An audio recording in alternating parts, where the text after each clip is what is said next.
Alright, so this is the standard for getting the Fingerprint Shield. Already acquired item, but I'm pretty sure everyone already knows.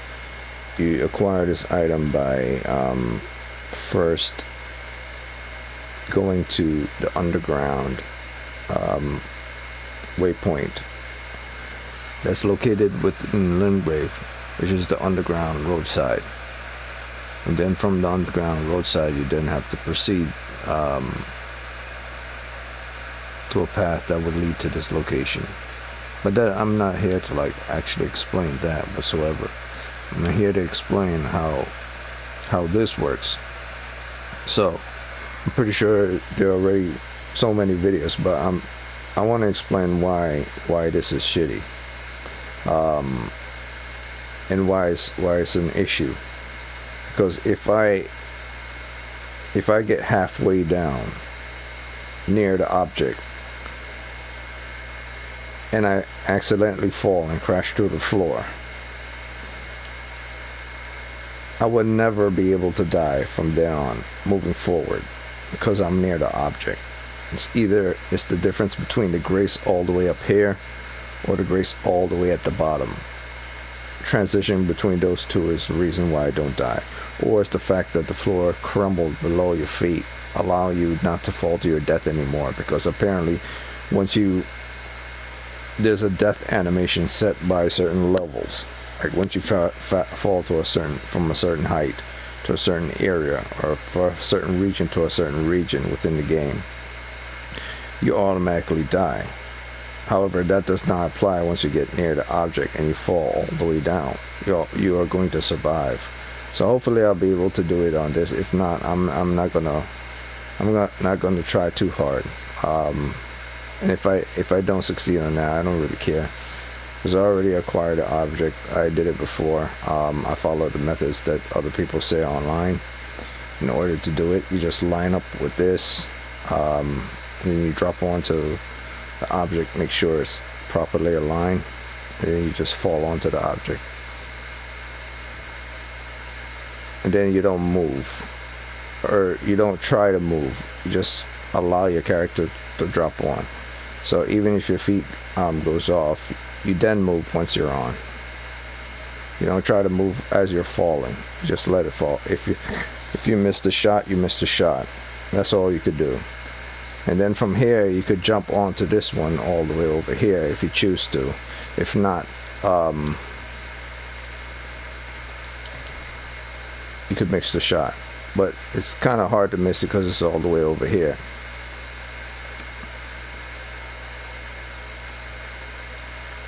And then this one is kind of simple itself as well. You line yourself not on the rope, but on the black part right here, and then you jump over to this one right here. And then what you do is you do the same procedure to this one over here. I'm gonna face the wall, I'm gonna go back. Now maybe it's because I was too close to this wall, I bump into the wall. I'm gonna do the exact same thing. If it doesn't work, I'm gonna be baffled.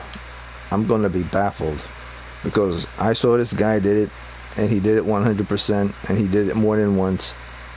And now, unless they actually fix something or change something, this is supposed to work. So I'm going to backstep again.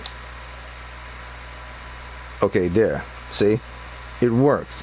Last time it didn't work because I was too close to the wall. I'll bump into the freaking wall. Jesus Christ. And then apparently you're supposed to do the same thing here, backstep, and then you land onto that one. But if you miss that one, you miss your shot because you didn't do it accurately.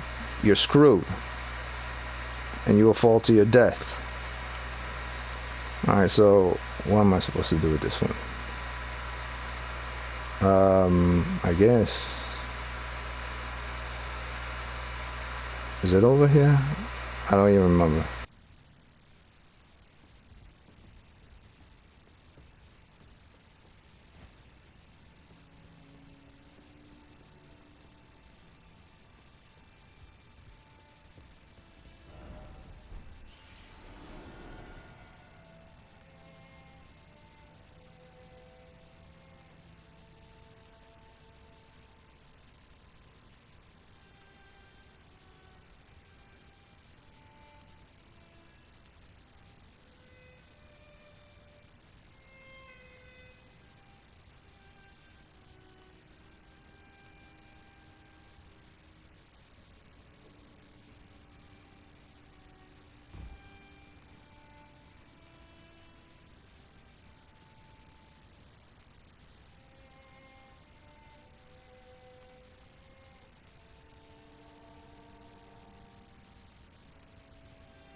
And you notice that again, he brushed up against the wall simply because he was arched differently.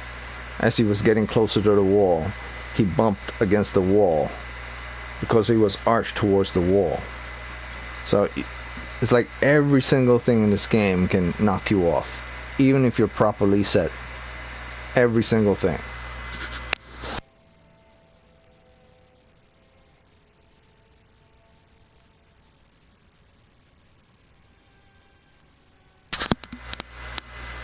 So I'm gonna try it again on this one. And this one I'm gonna see if standing with my feet close to the edge of the platform, but not over the platform, would work. But not actually standing at the edge itself, at the exact edge, but standing close to the platform. So hopefully I go over this ledge and I don't bump into it as I'm going down. But I feel like I would. So if I fall, then I will know I have to be back just a little bit more. So what I'll do is I will align myself. I say this is fair. This might be fair right here. And how you would know that something is fair or not, I guess there's two ways I guess you could do it. This is a good way. Your character is standing, and if the character is standing and they're in the exact same position as the light from over there that you see in the distance, and they're standing exactly parallel to that light over there, it will work if I backstep now. So I'm going to backstep now and see if it will work. Yes, it'll work. So that's how you do that one. Alright, so now I'll jump over to this one here. Alright. And then I believe you backstep on this one as well. And you might have to be aligned with this as well. This one you can't see that well, but you might be able to do it from where I am right here. So this, I might be in good place, but this one looks like it's much further. So I might be too close to the edge. Like if I backstep, but then this, you see this thing right here, this column right here, this is the shit I'm talking about. They specifically put this column here to actually for you to bump into, so that you can miss it. So for this one you would have to be edged. So but if I angle too far, I bump into this wall. So I'm gonna have to see if I'm gonna even make the shot. If I don't make the shot, I'll be honest with you, if I don't make the shot on this one, in fact I'm not gonna backstep this one. If I miss this one, I miss this one. I'm gonna call it a day. But I already made it, I already know how to make it, so I'm not gonna even stress it. I believe I could get this one, but if I don't, who cares? Okay, so I got this one, so I'm good to go. And so the last one towards the fingerprint shield is that one right there, and you just have to jump to that location right there and then go in and then get your fingerprint seal from right there, from the chest I believe. So this will be my third fingerprint shield, and it's the hardest item to actually acquire in the game when it comes to height bar. I had bought one of these items like a while back when I got pissed off and I didn't want to do it anymore, but then I did it twice by myself, and I did it once, just as you can see I just did it again. So I think I dropped it before for a friend of mine's, or just some random guy. I don't really consider him a friend, but some random guy that wanted nothing to do with this whatsoever. I said, alright man, I understand. I got an extra, I dropped it for him, and then I went and bought one for myself from someone. But then it doesn't matter if I buy it or not, because I could still do it. So when people talking shit, oh you bought it, it's like yeah, I just put it in this video, I could do it by myself. So it has nothing to do with unable to do. You could do anything and acquire anything in this game by using your head and timing things. Now that you see I've gotten near the object. So here's the thing, this is the big ass problem I was saying before. That ledge up there that was on before, this one, Once you reach to that ledge, the game becomes bugged, because now once you jump onto the floor, you don't die anymore. The floor crumbles under you because it's from a short height. So now you go to this grace, you lit this grace,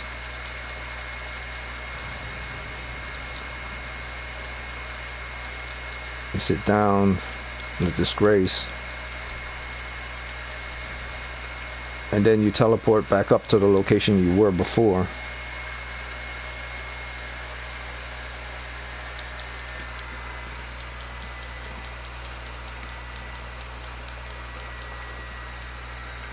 And so you teleport back up to the location you were before, and you proceed forward into the game. Now I'm just going to jump. I'm going to jump from this height to my death, and I'm going to die. And then I'm going to prove like halfway down that you don't die.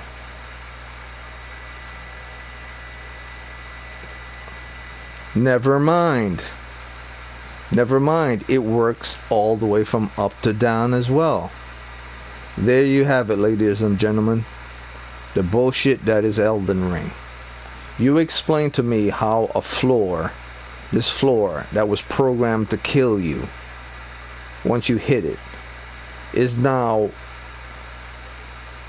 obsolete because one, you've attained the item at the location, or you got past that level towards the item, and now once you pass that level, that little ledge that leads to the item, everything that you've ever struggled for is pointless now, because you never have to worry about falling, because you've now attained the item.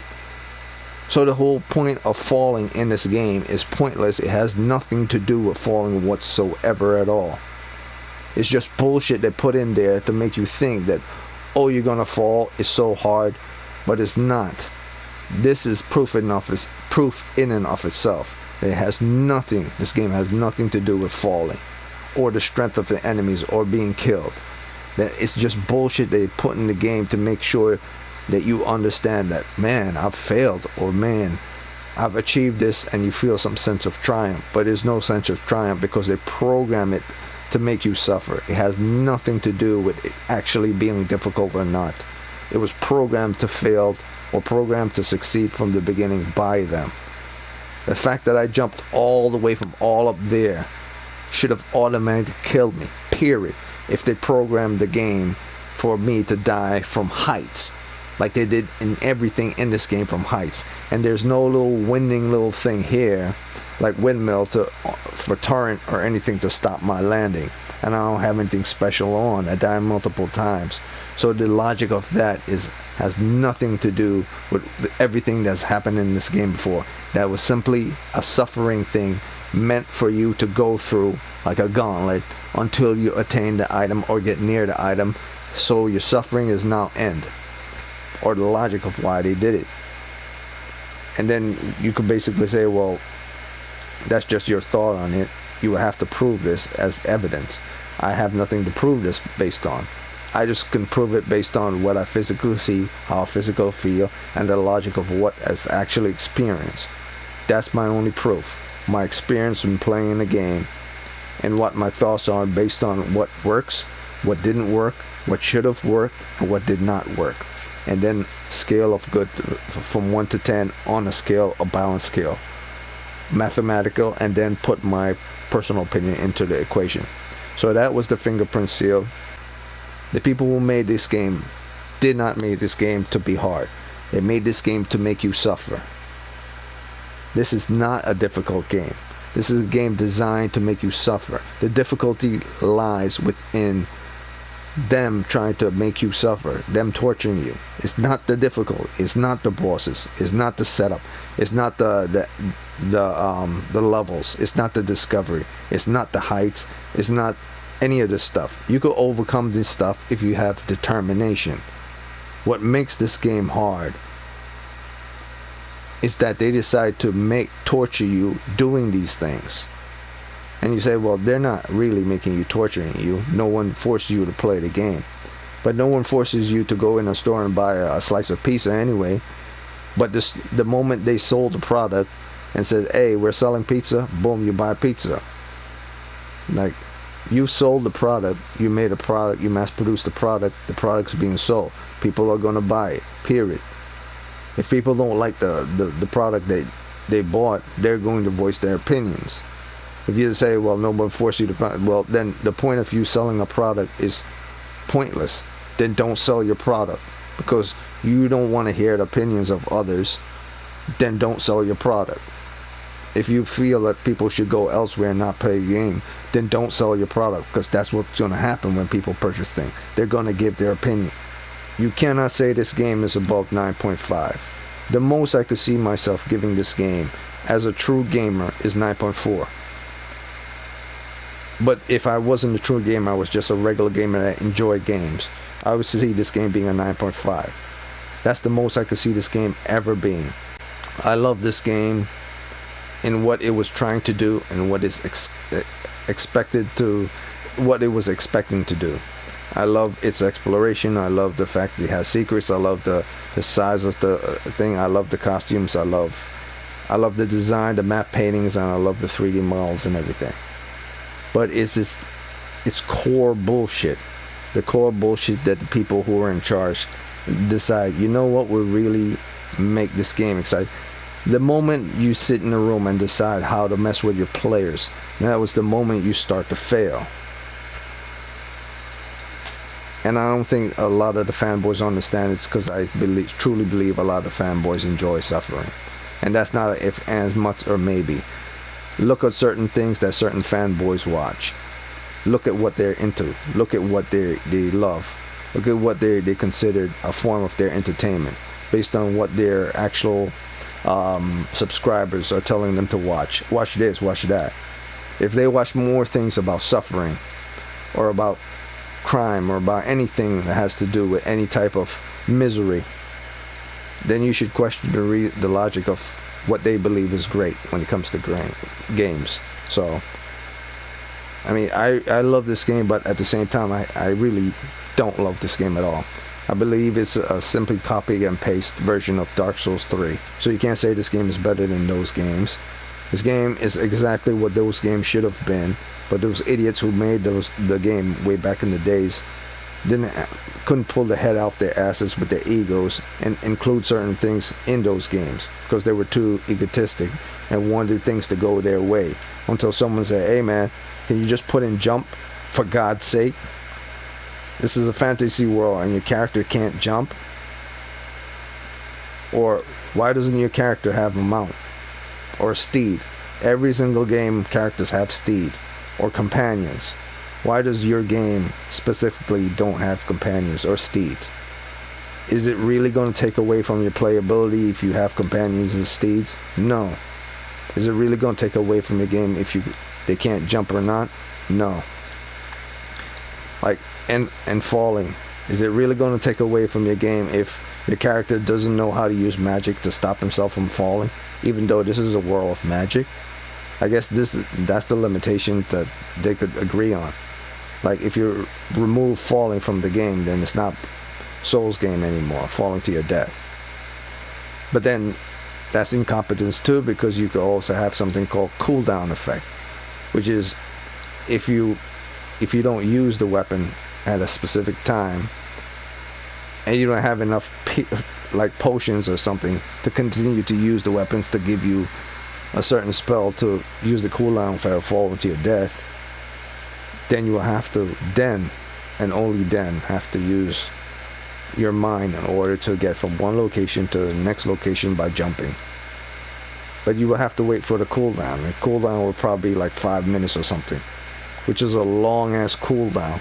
But it's a nice way to say, hey man, you can't just keep using the damn not falling to your death capabilities, because then it's not Souls anymore, it's too easy. I wouldn't call this a rant or anything, just truth. This whole ceiling thing right here, that was complete bullshit. This whole coating put into these rocks for this floor, complete bullshit. The whole point of falling, of you going through that, simply to make you suffer. That's all. And if you say the Souls game is designed for suffering, that this game is made to create suffering and to give suffering, and if you purchase this game, you must enjoy suffering while you're purchasing it. Then you're telling me that everyone that plays this game has a sense of suffering that they want. Why did you decide to pick this game? I don't think so. I don't believe that. I don't subscribe to that, and that's not the reason why I had played Bloodborne to begin with, or Dark Souls 3. I played it because I knew it was difficult to fight and to beat certain enemies. I wanted to challenge. I didn't play that game to have shitty jumping capabilities of a character that have so much power they could take down huge bosses, but it can't jump from one section to another section because mechanics says that even though you get super strong, your jumping is still completely shitty. I mean, I'm level 278 right now, and my jumping is still the same as when I was level fucking 1. Explain how I'm so powerful, but yet my jumping is still shit. This game has good things and this game has a lot of bad things. But one thing this game is not in the top 9s. It's not a 10 out of 10. People who say that it is, something is wrong with them. Period.